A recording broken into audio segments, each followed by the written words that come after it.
খেলার খবর।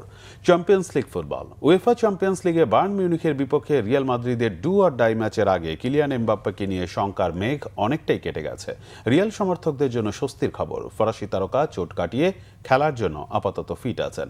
গত শুক্রবার স্প্যানিশ লা লিগায় জিরোনার বিপক্ষে 1-1 গোলে ড্রয়ের ম্যাচটি রিয়ালের জন্য ছিল দুঃস্বপ্নের মতো। মাদ্রিদ জায়ান্টরা একে তো লিগ শিরোপার রেসে চিরপ্রতিদ্বন্দ্বী বার্সেলোনার কাছে 9 পয়েন্ট পিছিয়ে পড়েছে, তার উপর চ্যাম্পিয়ন্স লিগে বুধবার বায়ার্ন মিউনিখের বিপক্ষে বাঁচা মারার লড়াইয়ে এমবাপ্পেকে না পাওয়ার শঙ্কায় ছিল।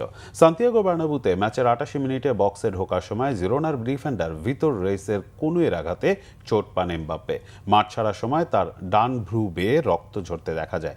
আশার কথা, ফরাসি তারকার চোট গুরুতর কিছু নয়। বায়ার্নের বিপক্ষে কোয়ার্টার ফাইনালের দ্বিতীয় লেগে তাকে পেতে বাধা নেই। রিয়েলও আনুষ্ঠানিকভাবে নিশ্চিত করেছে জিরোনার ম্যাচের পর এমবাপ্পের ডান ভ্রুতে কয়েকটি সেলাই লেগেছে, তবে বড় কোনো ক্ষতি হয়নি।